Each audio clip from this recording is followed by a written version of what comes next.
ഇന്ന് എനിക്കിവിടെ noise level നല്ല കുറവാണ്. സാധാരണ 9ൻ്റെ മേലെ ഉണ്ടാവുക. ഇന്നിപ്പോൾ ഒരു 4 ഒക്കെ ഉള്ളൂ. അതുകൊണ്ട് വാട്ടർഫാൾ ഡിസ്പ്ലേനെ കാണാനൊരു ഭംഗിയുണ്ട്.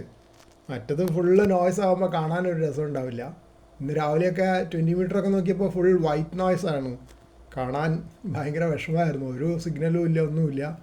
ഇതിപ്പോൾ ശരിക്കും ഇപ്പോൾ പ്രൊപ്പഗേഷൻ കുറച്ച് കുറഞ്ഞാണ്. കുറച്ചുകൂടെ നേരത്തെ വാട്ടർഫാളിൽ കുറേ കൂടെ സിഗ്നൽസ് ഉണ്ടായിരുന്നു. ഇതിപ്പോൾ 8 മണിയായപ്പോൾ കുറച്ച് സ്റ്റേഷൻസൊക്കെ നിർത്തിയിട്ടുണ്ടാവും എം ക്യൂവിൽ പോകാൻ വേണ്ടിയിട്ട്. പിന്നെ ഇത് വന്നപ്പോഴാണ് എനിക്ക് 3D SS അത്ര ഭംഗിയുണ്ടെന്നുള്ളത് മനസ്സിലാകാൻ തുടങ്ങിയത്.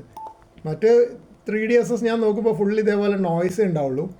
പക്ഷേ ഇതിപ്പോൾ നോയ്സ് കുറച്ച് കുറവായതുകൊണ്ട് അതിൻ്റെ യഥാർത്ഥ ഭംഗി 3D ഡിസ്പ്ലേയുടെ കാണാൻ പറ്റും.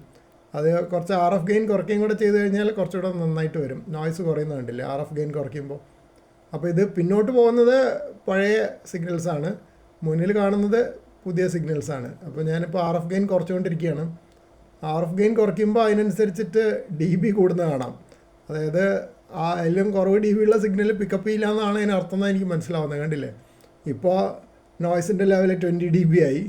കുറച്ച് കഴിഞ്ഞാൽ അതാ 40 dB, ഇനിയും കുറച്ച് കഴിഞ്ഞാൽ 60 dB. എന്ന് വെച്ചാൽ അതിൻ്റെ താഴെയുള്ള സിഗ്നൽ ഇവിടെ വരില്ല എന്നർത്ഥം. അതാണ് എനിക്ക് മനസ്സിലായത്. ഇത് ഞാൻ എപ്പോഴും കണ്ടിട്ടുണ്ട്. അപ്പോൾ നമ്മൾ RF ഗെയിൻ കുറച്ച് വെച്ച് കഴിഞ്ഞാൽ നമ്മൾ കൊടുക്കുന്ന സിഗ്നൽ റിപ്പോർട്ട് കറക്റ്റ് ആയിരിക്കില്ല, DB അല്ലാതെ കൂടും. ഇപ്പോൾ ഞാൻ തിരിച്ച് കൊണ്ടുവരികയാണ്. ഇപ്പോൾ ബേസിക് നോയ്സ് 4 ആണ്. അപ്പോൾ അതാണ് അതിൻ്റെ തമാശ. അപ്പോൾ RF ഗെയിൻ കുറച്ച് വെച്ചിട്ട് റിപ്പോർട്ട് കൊടുത്തു കഴിഞ്ഞാൽ DB നല്ലോണം കൂടുതൽ കൊടുക്കാൻ പറ്റും എന്നർത്ഥം.